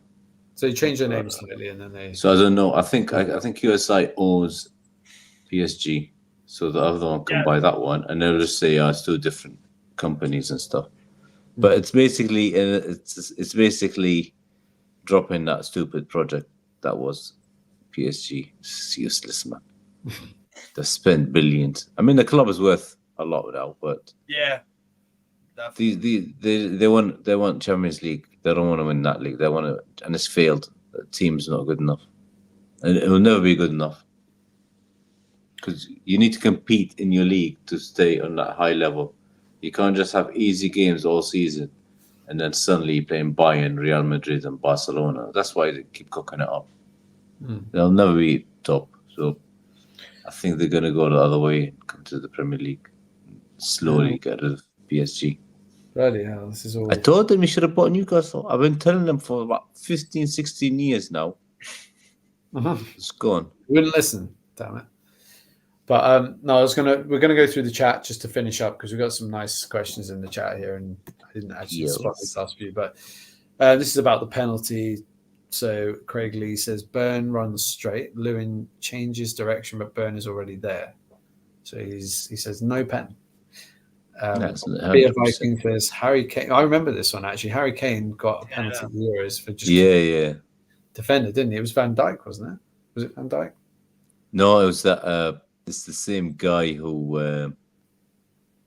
Ake? It was having a nightmare. I think. No, I don't think it was. Was it Ake? Number 14 or 4? Was it 4 or Okay. 14? That might have Because been the same player had a couple of chances to score as well from headers from corners and couldn't. Can't remember now. one of the He was having a bad day because on that side he gave a penalty away and then he missed a couple of chances. I'll look it up. We've got another one here. Beer Viking wants Calvin Phillips. Hell no. I think he's being sarcastic. Yeah. And then, Calvin Phillips gave away the pen, is what he's saying, against West Ham. I think it might be Ake. Oh. I think. It's possible. Is everyone still keen on Gahey? Not me. Do you know what? I don't quite think he's Because the right Botman's coming back. Yeah, but I think Gahey's a different kind of player. But I don't think he could play with Shah. I don't think it would work. I think the two of them would be a bit of a mismatch. I think if he comes, it should be Shah's replacement. Yeah. Maybe that. Yeah, maybe this is replacement. But Shah's still got a bit left in his tank, I think. 10 years younger. But he's 10 years younger. Well, yeah, he's Almost. 24, isn't he, Gahey? So he's Okay, so it's about 8 years or something. Trips linked with AC Milan. What about that? They need a right back. Take the money. Well, what would the money be, though, Roy? Would we get 5 million now, 6 million? 8, less than 10. His contract runs out in the summer, doesn't it? Or is it 26? I think it runs out in the summer, yeah. Oh, no, actually. Is there an option to extend it one more year, maybe? Anyway. Yeah, but you can't just go and say, I'm going to extend it so I can sell you for more money. Yeah. So if they want to let him go, just let him go, even if you get 6 or 7. It seems like we paid 12 anyway, didn't we? 12 million, but that was years ago when he was still pretty much at the back end of his prime, really. So maybe he was much better then. These are the three players people either think Eddie would like or they would like. So I'm assuming Mbeumo, Diamonde, and Gyökeres is who Craig Lee would like.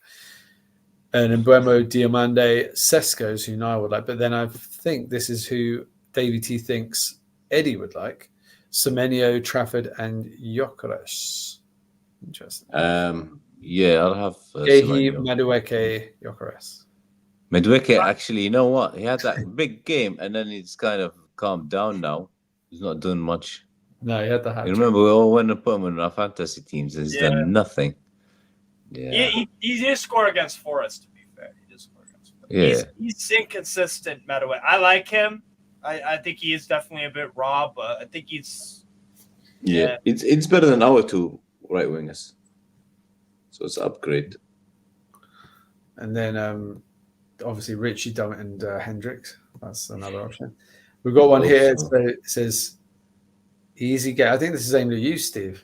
Easy game.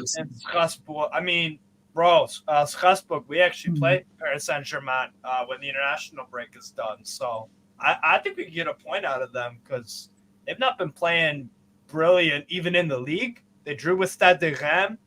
They beat Stade Rennais 3-1, but Stade Rennais with the better team throughout most of the game. So it's actually been pretty. I get the reputation that Liga has and the competitiveness that PSG have. A lot of the games are competitive. You get the occasional blowout here and there, but it's no different to Bundesliga or La Liga or Serie A or Prem in my eyes. They're all of very similar level. Okay. And one of them beat who beat Real Madrid last week? Lille. Lille did, yeah. Last year, Lens beat Arsenal as well. And who's Lille's coach? Bruno Genesio. I like what I saw. He was also, bro. That's the thing with Genesio. He always starts really well when he's at a club. When he was at Olympique Lyonnais, they were in Champions League. They were doing really well, but his fall off is crazy. Like once he gets figured out tactically, which to be fair, Lille just had a rough patch past 3 or 4 weeks where they were drawing and losing.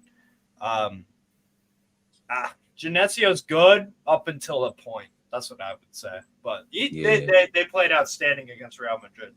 They deserved the win.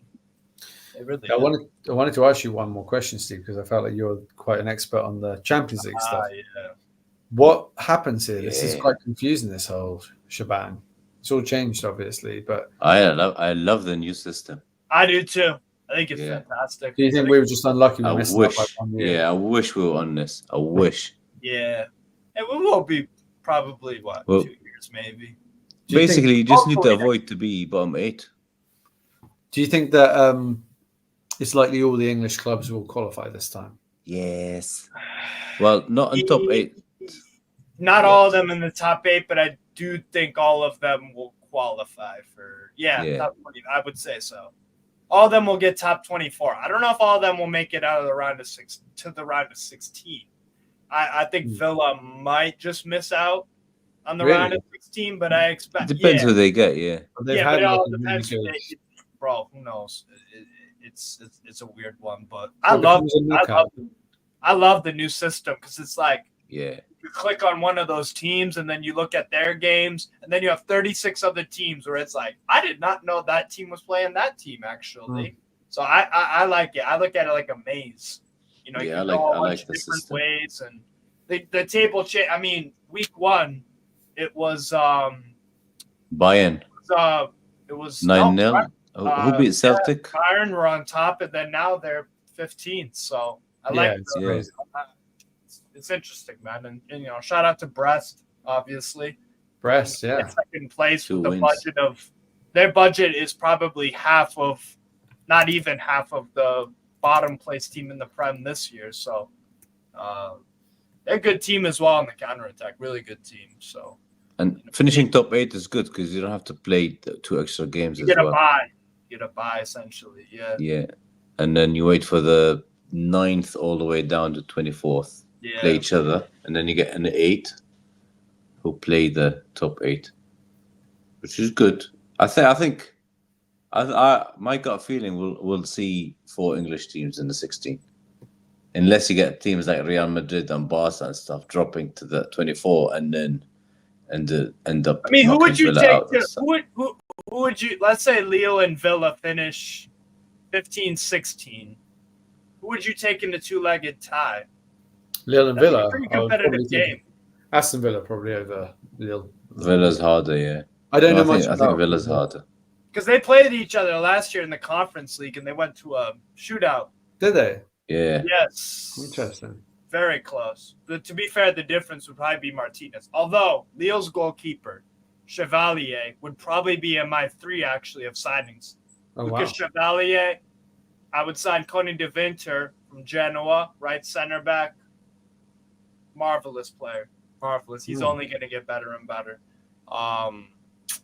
And then the other would probably be actually from Lille as well, Bijagrova. So right wing center back goalkeeper for me. Or Johnny from Real Betis, but that'd be my 3-4. So, but yeah. No, overall UCL format. I love it so far. And I liked it before. I liked it. I don't mind change, really. I'm not opposed to it, so I think it's fun, man. Yeah. Are you watching internationals tomorrow? Yeah. The Asian qualifiers, they've been bananas, man. Crazy stuff, yeah. You know what's happened now? So tomorrow, Qatar plays Kyrgyzstan. Yeah. Who else we've got in the group? We've got North Korea, and we've got Iran playing Uzbekistan. The top 2 are playing each other in Uzbekistan. And then on next week, Qatar plays Iran. Not in Iran. It's going to be in Dubai. So I might go. See what happens. Yeah, and then Korea plays Jordan without Jordan's top 2. That's a huge game. Yeah, but Jordan are missing the best 2 players. Tamari and Yazan Naimat. Yazan Naimat plays for Arabi. He's broke his rib. But they told us today he's going to play. But the report from last month said he's off for 6 weeks. Jeez. So how come you've not played a game for a month and then you turn up again against Korea? So let's see what happens with that. But there is there's an even bigger game, isn't it? Oh, and Japan, Saudi, or Saudi, Japan. Yeah, that's big. I think that's going to be like 3-4-0 Japan. Yeah, Fire. Japan are easily the best team in AFC. There's an even bigger game, isn't there, coming up? It's Oh, there's the fat bastard. This one.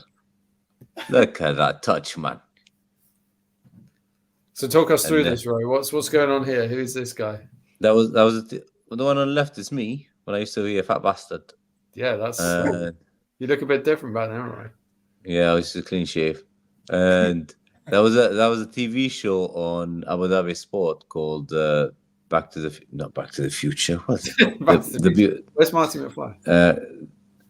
The Back to the Field. Oh, this is called Back to the Field. This part of the show, and so basically, yeah, we take free kicks.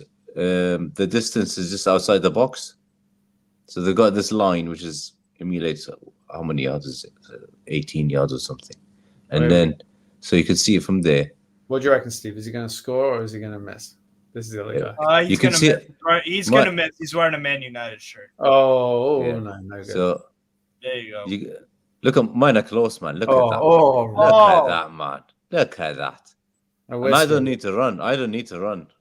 Because I can hit the ball crisp without need. See how many steps he takes to hit the free kick. I just go. Yeah, not bad. That was shit. God, then I think that miss. No, it was too low. That was a ball. Yeah, that's mine. Miss. Shite. How long ago was this? 11 years ago. He got one in. Bastard. That was a nice one though. Fair play to him. Nice. And he does the Cantona thing. A little floater. Oh, look at that. Yeah. Yeah, but he was lucky because he hit the corner a bit and it still went in. That's nice. Could have easily would have bounced back. Now I've got another close one. Look at that, man. Doesn't want to go in, man. Doesn't want to go in. This is going to end in tragedy, isn't it? Is he going to score this? Oh. No, he said I'm going to hit the bar now, and he was laughing. And then I went again. Close. Well, you're running out of shots here. You've got one. No. Look at that, man. Look that's clean. There you go, man. There you go. 1-1. And then Then I said, I better hit the bar. Technique. He said, technique. That was. Oh, watch this. I said they're going to hit the bar. Boink. And they were laughing. Is it next goal wins? Sudden death. Oh, look at that. I will never hit that. That's it's the last ball. No, that's not the last ball. The last ball is the golden ball. So if you score the golden ball, you get double. So me being an idiot, I decided to go for the little hole. For the little one? Because, the smaller the hole, the more the points. So we both scored on the easy one in the middle. So he missed. I hit the bar. And I decided to go for the low one. Twat, it was close. No good. It's no good, bro. Yeah. So we drew 2-2. 2 points, 2 points. So that's his, and that's mine. Right. Oh, so it's a draw. Yeah, 2-2. Oh well, there you go. But we had Haman in this. We had Andy Cole and those are other football. Yeah. Unlucky for me, I played that fucker instead of one of the famous. But Haman won it. And I think he scored. I think he scored 5 or 6 out of his 10 shots. Like got them in the holes. I've never seen, and he had trainers on. He didn't even have boots on. Right, really? Yeah, and then he's like, "I am German." Oh, it would have been nice to pull that off. I'll try to find the episode. And put it on. Okay, well, we'll look at it. Was good. Time. Sinclair was playing as well. What's his name? Sinclair from what's his first name? Trevor Sinclair. Trevor Sinclair played. He played against my mate. This guy beat Sinclair. That's a bit weird. What, he beat Sinclair, Trevor Sinclair? Yeah, I'm probably better now because I've lost. You've lost half a person. Yeah, I've lost half of that weight off. I'm fitter. I'm still small, but no, you're lean and mean. Well, you're the paddle king. So anyway, we've got to thank Steve for coming on the show today because it was. Gracias, Steve. Gracias. Nada. Yeah, and your knowledge has really helped us out in a few dark holes that we've got, black spots or whatever they got. Black holes, that'd be the one. But oh, you look like Max and Paddy apparently. Bonani. Who, me? No, Roy and his friend. Yeah. In the kicker. And look at those two with the hair. And look at mine. Yeah, exactly. They have hair. And look at mine. You could grow your hair if you want. Should I go to Turkey and get an implant? Yeah, do it. No chance, man. No chance. Get turkey no teeth. Chance. I'm not doing that. No way, man. No way. I've seen loads of guys coming. It looks like the mask. You know that Jim Carrey when he does it to the mask and the teeth. Yeah. That's quite the bar. I'd rather buy more perfume. Save your money for more important things. Mason is off. Newcastle shirts. And so are we. But if you can hit the likes on the way out, we've got something like 20-something likes at the moment, and we'd love to get that up to 40 if possible. You know, we're an ambitious bunch. We like to aim high. Yeah, and it's more fun than watching Chris and Mighty win. Boring bastard. Yeah. I mean, Mighty Win's been up to all sorts of mischief. Mighty Win now is probably pissed and he's got his tongue and somewhere. That tongue movement was impressive, wasn't it? Yeah. But yeah, how can people check out your stuff, Steve? You've got your channel online, haven't you, and everything? Yeah. You could just look up Strasbourg space Steve on YouTube. I just do watch-alongs on there. Usually on weekends, sometimes during the weekday. I might do something tomorrow or Friday. I definitely will. Probably watch I don't know. I think it's Azerbaijan versus Estonia, so just fuck around and watch that. Why not? So, but yeah, that's my channel. So if you're interested in football in general, my channel is the place to be. So get to subbing, guys. Thank you for the invite. Yeah. No, thank you for coming on. We appreciate you. I know it's you've been working hard today, and this is you had to get up and get involved. It was fantastic. Don't put up with the two twats. And thank you, Roy, once again for your knowledge. That's 3 in a row. Merci beaucoup, and don't forget for Ziponane, you need to get some Jean-Paul Gaultier Scandal Absolu. Bonani. Yeah.